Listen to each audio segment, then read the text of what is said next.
نحمده ونصلي ونسلم على رسوله الكريم وعلى آله وأصحابه أجمعين أما بعد. Alhamdulillah jemaah salat subuh yang dimuliakan Allah, kita lanjutkan ngaji fikih ila hadratin Nabi Mustafa Muhammadin sallallahu alaihi wasallam azwaji wa dzurriyyatihi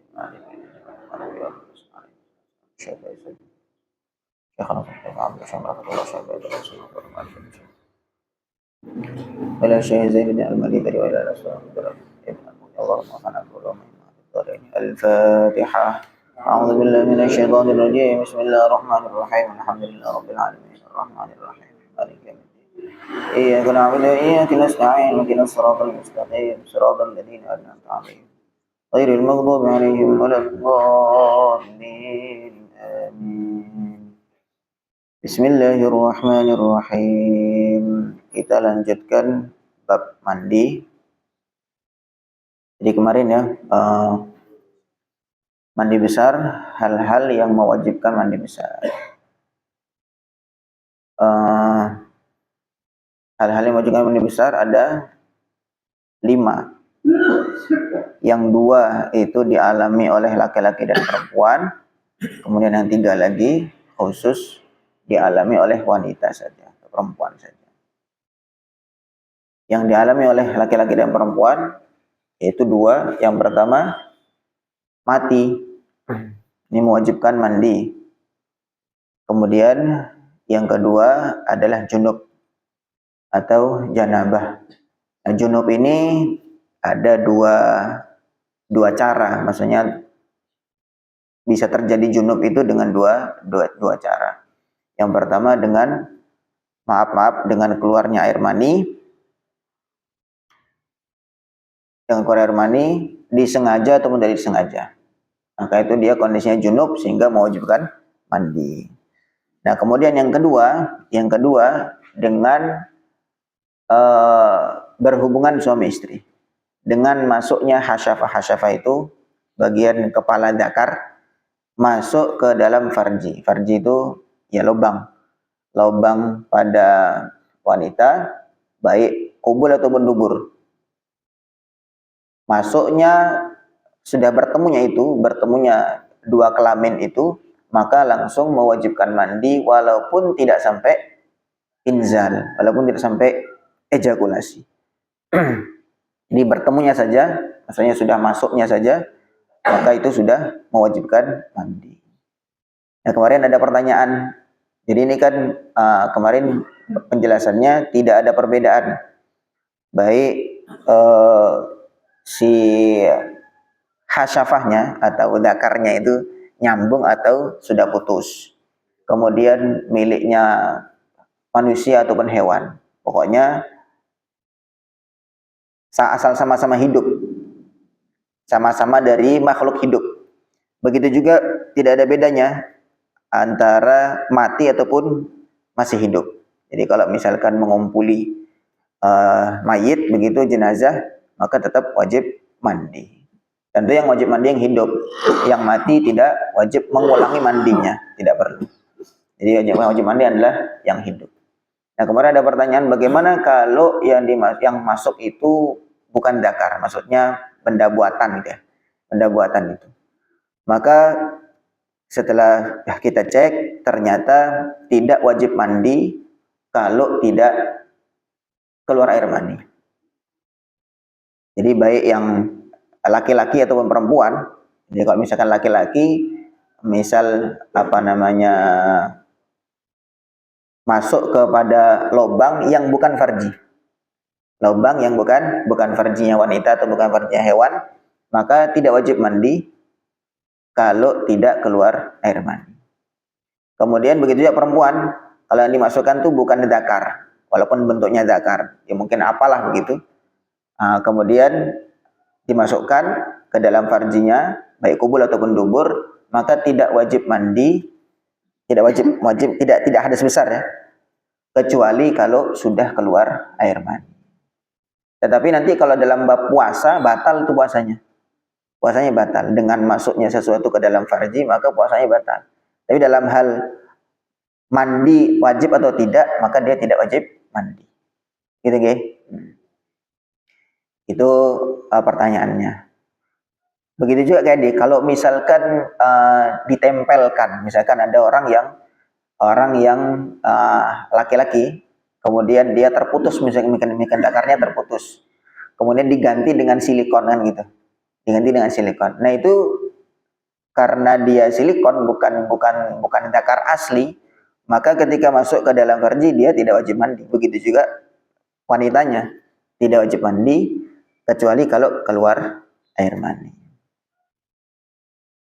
Wallahu a'lam. Jadi itu dua yang dialami oleh wanita, laki-laki dan perempuan, sehingga dia mewajibkan mandi. Yang pertama apa?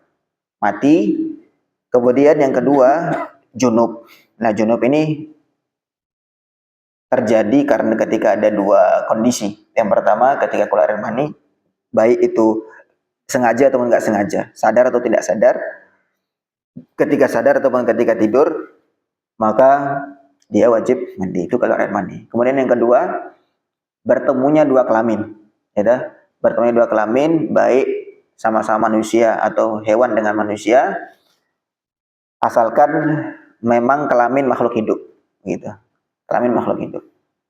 Nah, kemudian kalau buatan, ya bukan asli, maka tidak wajib mandi kecuali kalau keluar air mani, baik laki-laki ataupun perempuannya. Kemudian yang tiga lagi yang wajib mandi dialami khusus oleh wanita saja. Yang pertama yaitu haid, kemudian nifas, dan yang ketiga melahirkan.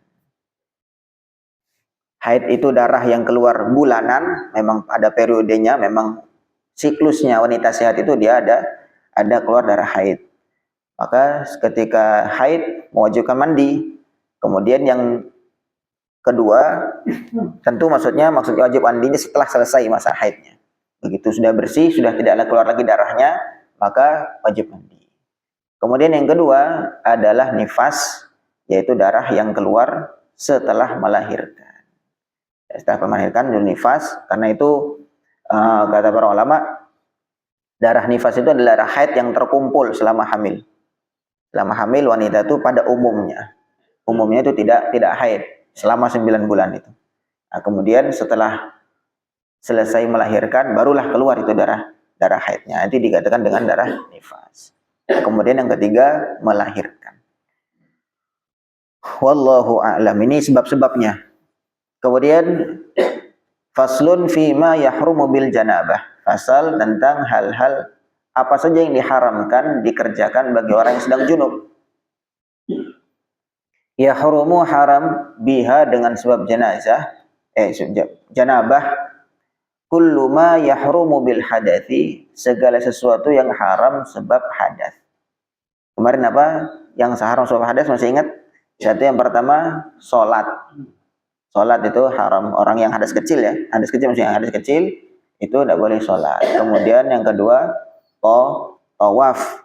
Kemudian yang ketiga menyentuh mushaf.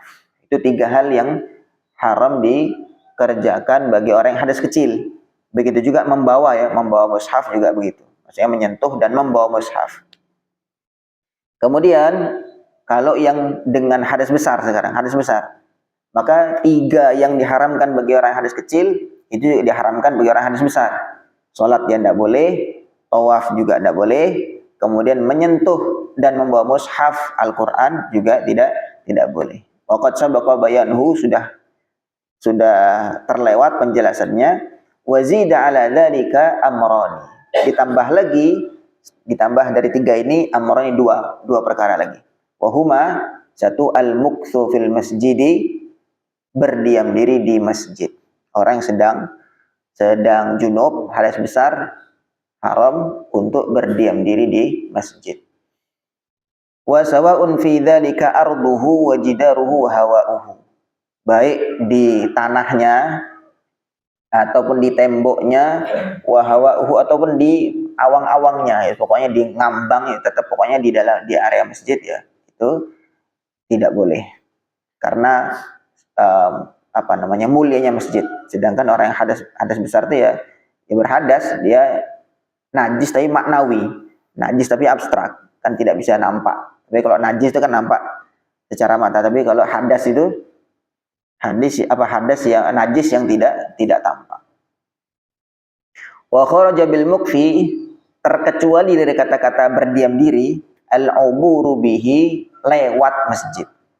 Kalau lewat bagaimana? Itu pengecualian. Ya kalau berdiam diri itu haram, tapi kalau lewat aja, lewat masjid, maksudnya melewati masjid, bukan lewat depan masjid ya, maksudnya melewati area masjid. Min ghairi lubsin, tanpa berdiam diri di dalamnya, itu tidak masalah. Ai fa innahu la yahrumu, sesungguhnya tidak haram zalika yang demikian itu. Wabil masjidi, dan dikecualikan dari kata-kata masjid, ar-ribatu, pondok pesantren. Walaupun tanahnya tanah wakaf, tapi untuk pondok pesantren, maka itu bukan masjid namanya, yaitu pondok pesantren. Maka orang yang junub ya tidak haram untuk berdiam diri di situ. Wal madaris, dan juga madrasah, wa musallal aid, dan musalla aid. Musalla itu tempat sholat. Biasanya di lapangan, misal di lapangan biasa tempat sholat aid. Tapi kemudian kita lewat di sana, bukan masjid. Sekali lagi, kalau masjid itu dia memang diwakafkan tanah itu untuk masjid, maka dia berlaku hukumnya masjid. Di antaranya hukum yang khusus bagi masjid itu ya. Yang pertama, orang junub, orang yang berhadas besar tidak boleh berdiam diri di masjid. Kemudian yang kedua, masjid itu disunnahkan tahiyatul masjid kita. Tapi kalau selain masjid nggak ada tahiyatul musola. Kita misalnya masuk di sini musola, tempat sholat. Kita melakukan tahiyatul musola, tidak disunnahkan. Ini khusus bagi masjid saja. Kemudian yang ketiga, masjid itu untuk iktikaf, sah untuk iktikaf. Selain masjid tidak sah untuk iktikaf. Iktikaf di pondok itu tidak. Maksudnya iktikaf dalam perspektif fikih ya. Maksudnya iktikaf yang memang iktikaf itu tempatnya di masjid, gitu, tempat yang diwakafkan untuk masjid. Kalau iktikaf di selain masjid, maka itu tidak terhitung iktikaf. Itu kurang lebih 3 kekhususan masjid dibanding yang lain. Walaupun sama-sama tanah wakaf, ketika peruntukannya itu berbeda, maka hukumnya pun juga berbeda. Fala yahrumu, maka tidak haram al-muqtu, berdiam diri, fil jami'i aydan, dalam semuanya tadi itu, dalam pondok pesantren, madrasah, ataupun musola aid. Kemudian yang kedua yang diharamkan tambahannya, yang pertama tadi berdiam diri di masjid, yang kedua qiraatul Quran, membaca Al-Quran, biqasdil qiraati, dengan tujuan membaca Al-Quran, dengan tujuan qiraah, membaca Quran. Kalau yang tadi diharamkan tuh menyentuh fisiknya mushaf.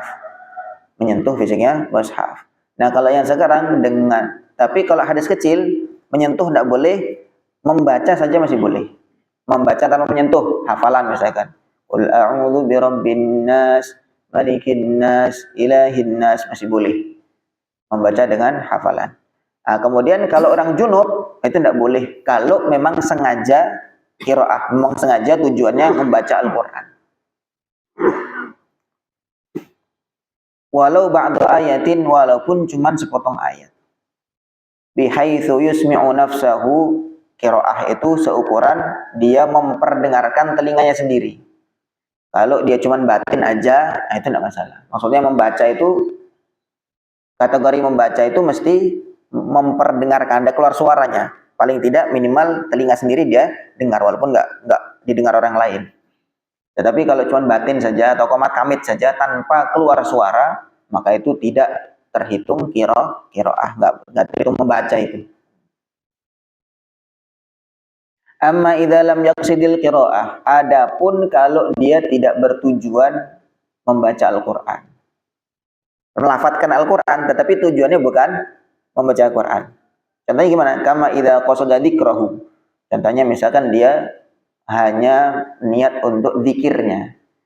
Di antaranya lafaz Al-Qur'an itu ada la ilaha illallah, gitu. Ada alhamdulillah, ada bismillahirrahmanirrahim. Mau buka kitab bismillahirrahmanirrahim. Tapi tidak niat membaca Al-Qur'an. maka itu tidak haram. Au mawa'idhahu, atau dia ingin ingat pesan-pesan dalam Al-Qur'an. Dalam Al-Qur'an tuh Luqman menasihati anaknya, ya bunayya aqimis sholata wa'mur bil ma'ruf wanha 'anil munkar wasbir 'ala ma asabak inna dzalika min azmil umur. Anakku, tegakkanlah salat, wa'mur bil ma'ruf, perintah yang ma'ruf, wanha 'anil munkar, cegah yang mungkar. Karena ingin mengingat-ingat nasihat-nasihat dalam Al-Qur'an, bukan untuk niat membaca Al-Qur'an. Au qisasahu, atau ingin menceritakan kisah dalam Al-Qur'an.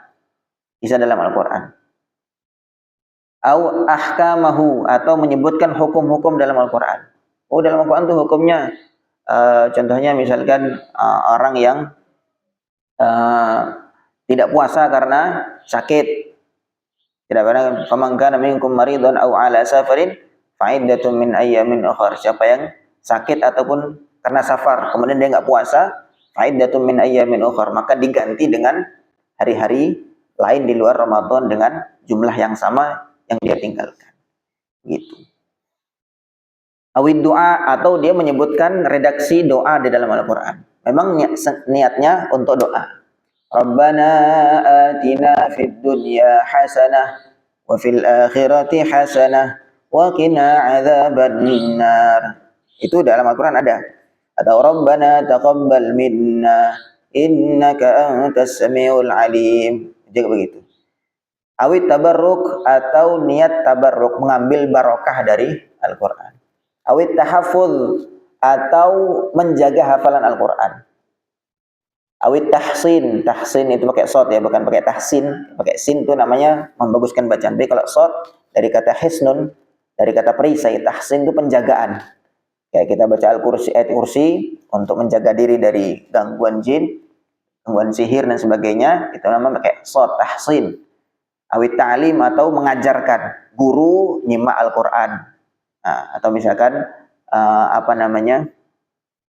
perempuan yang sedang junub, sedang haid misalkan, dia menyimak bacaan Al-Qur'an, benerin bacaan Al-Qur'an, ya kan? Aurad daghalatin, atau dia niatnya itu menolak atau membetulkan yang salah misalkan begitu.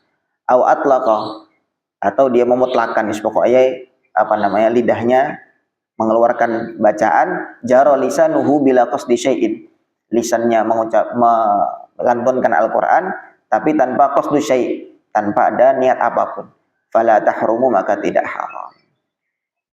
Jadi ini memang tipis ya, maksudnya memang diharamkan bagi orang yang junub, yang hadas besar, untuk membaca Al-Qur'an.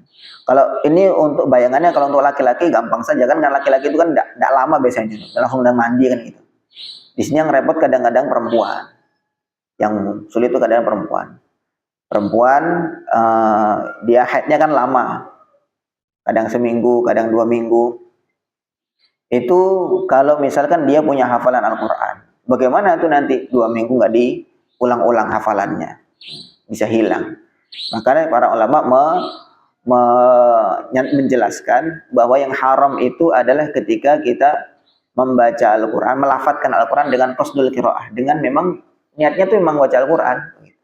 Tetapi kalau qasdunya itu adalah selain qiraah, selain bacaan Al-Qur'an, karena menjaga diri atau menjaga hafalan, maka itu tidak masalah, tidak apa-apa. Wallahu a'lam.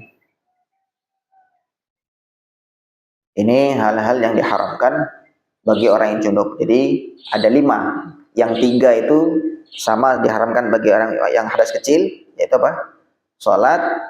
Kemudian yang kedua tawaf.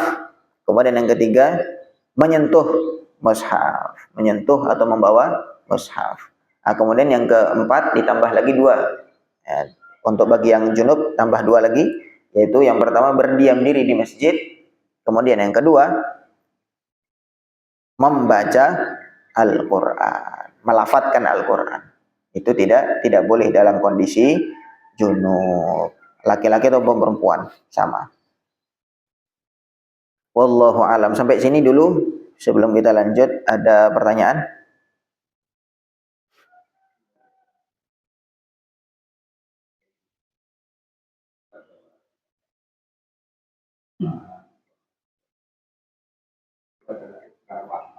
Iya.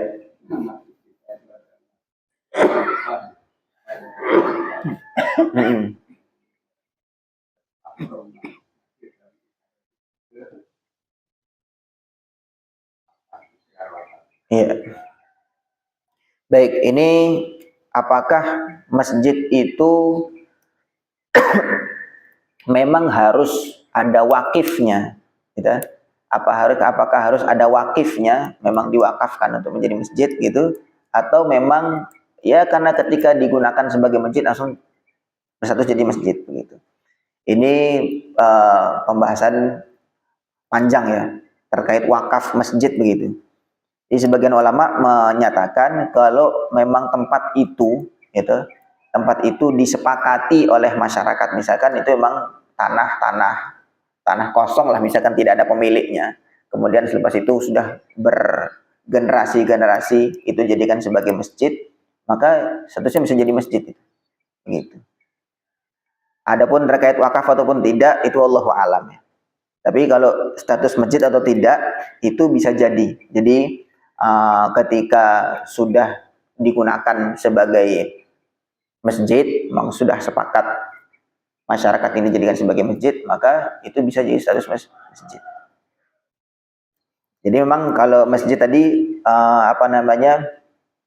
kalau dalam fikih itu memang harus berstatus dia tanah wakaf.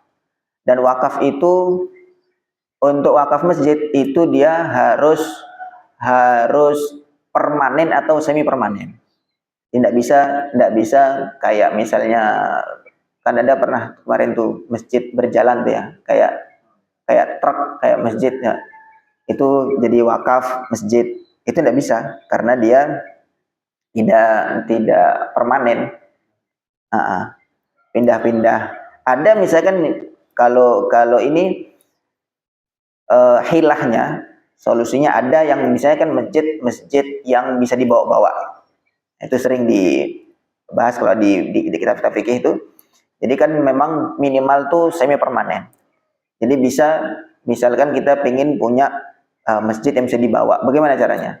Itu sajadah itu dipaku di tanah. Nah, dipaku di tanah. Ketika dipaku statusnya kan dia kan semi permanen. Permanen atau semi permanen. Kemudian kita wakafkan, ini saya wakafkan untuk masjid. Kemudian setelah itu dicabut pakunya. Karena sudah status jadi wakaf, ya sudah, ini wakaf. Jadi wakaf yang bisa dibawa-bawa. Sehingga iktikaf di atas sajadah itu bisa. Walaupun kemana-mana, dibawa kemana-mana. Itu jadi statusnya, prosesnya begitu. Ketika mengikrarkan wakaf, tempat itu adalah tempat yang permanen atau semi permanen. Nah, solusinya misalkan bisa dikasih hilah, yaitu dengan cara begitu, karpet atau misalkan sajadah dipaku di tanah. Nah, sehingga dia sudah menjadi permanen atau semi permanen. Setelah itu kita wakafkan. Saya wakafkan ini sajadah untuk masjid. Kemudian setelah itu cabut, nah itu pakunya. Kemudian ini sudah jadi masjid yang bisa dibawa-bawa. Ada lagi? Oke.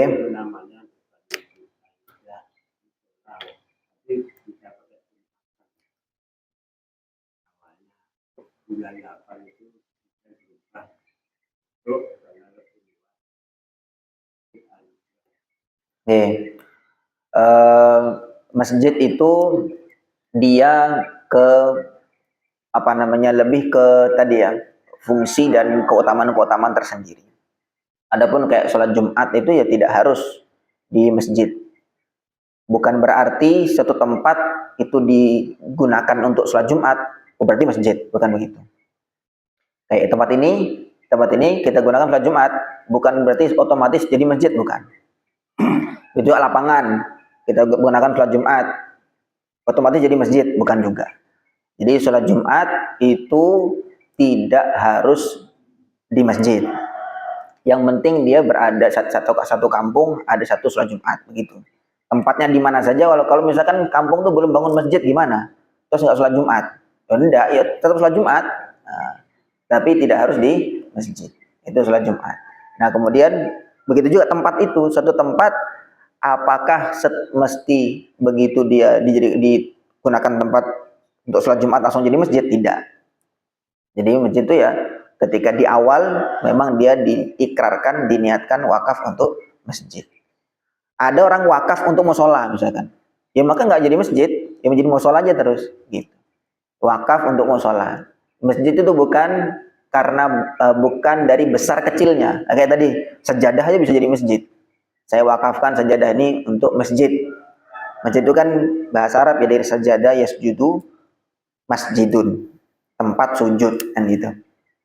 Tetapi dalam perspektif fikih itu masjid punya kriteria tersendiri, yaitu sesuatu yang diwakafkan memang untuk masjid. Nah kemudian ketika sesuatu itu diwakafkan untuk masjid, maka dia statusnya masjid, walaupun cuma kecil, 1 kali 1 meter misalkan, wakaf untuk masjid, itu jadi masjid itu wakaf. Tidak bisa, orang junub nggak boleh di situ, begitu. Makanya kalau orang wakaf masjid mesti hati-hati, gitu. Jadi itu perbedaannya ya, perbedaannya. Jadi bukan besar kecilnya. Oh ini besar, tapi musola, ya musola itu tidak berlaku hukum masjid. Orang junub tidak haram di situ, kemudian juga tidak disunahkan sholat tahiyatul masjid. Nah tapi nanti kayak tadi tuh statusnya bagaimana nih, memang sudah kayak contohnya masjid kita lah ini. Bagaimana statusnya ini? Ini tidak ada wakifnya, ini tanah pemerintah kan begitu. Kemudian diberikan sebagai fasilitas umum untuk tempat sholat. Nah kemudian masyarakat sekitar menganggap atau memperlakukan sebagai masjid, maka itu bisa jadi sebagai masjid juga, walaupun tidak ada wakifnya, orang yang berwakaf untuk masjid itu. Wallahu a'lam. Dan itu lebih hati-hati ya, lebih hati-hati daripada kita menganggap sebagai musola, kemudian terjadi hal-hal yang dilarang untuk di masjid dan kita kerjakan di sana. Lebih sakral ya masjid. Kalau masjid itu disunahkan tahiyatul masjid kecuali Masjidil Haram. Masjidil Haram tahiyatul masjidnya diganti dengan tawaf. Ada lagi pertanyaan? Kalau itikaf untuk perempuan jarang perempuan itu. Iya. Apakah bisa dalam sebuah kamar di rumah itu bisa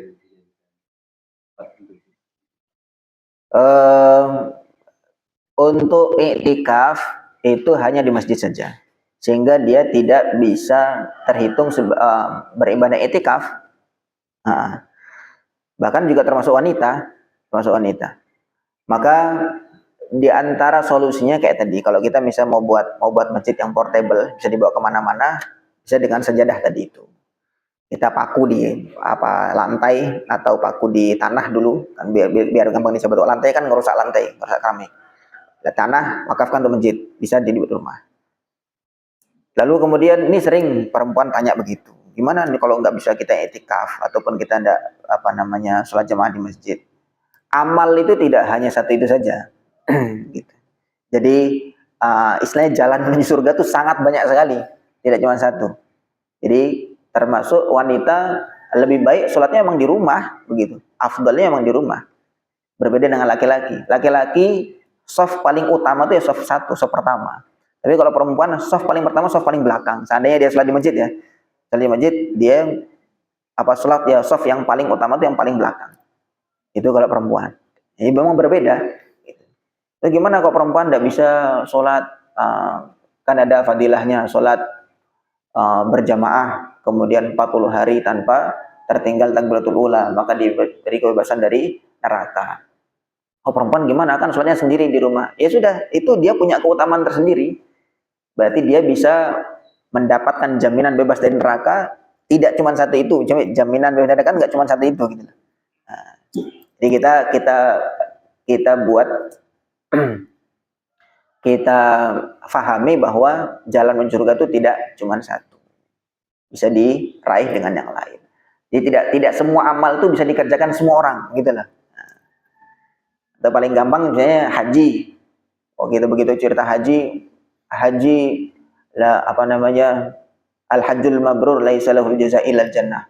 Haji yang mabrur maka tidak ada balasan kecuali surga. Seakan-akan kayak kita langsung tertutup, mengkerucut hanya haji saja gitu. Padahal kata Nabi, ana wa kafilul yatim kahataini fil jannah. Saya dengan orang yang menanggung anak yatim seperti begini dalam surga, kata Nabi. Malah di jaminannya malah dekat sama Nabi di surga. Enggak cuma surga tok, tapi malah dekat sama Nabi. Makanya kita lihat, oh, jalan menuju surga itu enggak cuma haji. Sehingga orang-orang yang belum mampu haji, belum berangkat haji, itu masih punya peluang untuk bisa masuk surga, walaupun dengan lewat jalan yang lain. Jadi kita tidak perlu memaksakan diri harus semua amal yang disampaikan Nabi kita kerjakan plek seperti itu. Gitu nggih? Ada lagi? Kita pengen itu langgar itu apa anda tidak sama tadi kan ada batasan saja bisa jadi dan apapun itu sholat langgar. Apakah itu sholat atau langgar itu hanya sekedar istilah di masyarakat atau memang di Ada. Kalau langgar itu kan bahasanya bahasa kampung lah kan, bahasa kampung. Tapi kalau musola itu tempat sholat. Musola tempat sholat. Kalau seseorang mewakafkan untuk tempat sholat sebagai tempat sholat, ya sudah, berarti dia musola tempat sholat saja. Tetapi tidak ada, maksudnya dalam hal ini dia berlaku hukum wakafnya saja. Tidak boleh dijual, tidak boleh diapa-apain. Hanya memang khusus tempat sholat saja. Tidak boleh alih fungsikan untuk yang lain. Tetapi dalam hal ini berbeda dengan masjid, gitu. Walaupun sama-sama tempat sholat, tetapi berbeda dengan masjid. Dalam hal tadi, orang paling tidak 3 tadi. Orang junub, kemudian i'tikaf, kemudian tahiyatul masjid. Selain itu, dia sama seperti tempat-tempat yang lain biasa. Hanya dia memang statusnya tempat sholat, wakaf tempat sholat. nanti bertanya, orang bingung mau sholat apa nih baru datang sholat gitu. Iya. Kalau orang ceritain tadi, Sholat sunnah mutlak boleh, sholat sunnah mutlak boleh, sholat qobliyah boleh, itu paling mudah. Sholat sunnah mutlak saja. Saya sholat sunnah 2 rakaat sudah. Lagi pula juga begini, sholat tahiyatul masjid itu, ya tahiyatul masjid itu sudah terlaksana ketika seseorang begitu masuk masjid sholat 2 rakaat. Misalkan dia masuk masjid sholat qobliyah langsung, maka dia sudah terhitung sholat tahiyatul masjid. Tahiyatul masjid itu kan tahiyah itu artinya penghormatan. At-tahiyatul mubarakatus sholawat, penghormatan al-mubarakah yang diberkahi. Nah, lillah, hanya milik Allah, kan gitu. Nah, tahiyatul masjid itu tujuannya penghormatan ke masjid. Bukan kita masuk masjid cuma kencing terus pergi, kan gitu. Tapi masuk masjid penghormatannya dengan sholat. Lah, tidak harus niatnya tuh sholat tahiyatul masjid. Misalkan masuk masjid langsung sholat duha, itu sudah sudah penghormatan atau terhitung sholat tahiyatul masjid. Cuman tahiyatul masjid itu mendapatkan kesunahan ketika kita mengerjakan sebelum duduk. Gitu. Tapi kalau udah duduk dulu, sudah santai-santai dulu, baru kemudian berdiri sholat, itu sudah tidak mendapatkan fadilah tahiyatul masjid. Wallahu a'lam. Sama kayak puasa Senin Kamis gitu loh. Kita kalau qada puasa, misalkan qada puasa Ramadan, pas hari Senin mengkodoknya sudah terbayar, plus dia mendapatkan pahala puasa sunnah Senin. Begitu. Sama dengan salat tahiyatul masjid. Sudah terlaksana hanya dengan mengerjakan salat qobliyah ataupun salat sunnah mutlak juga boleh.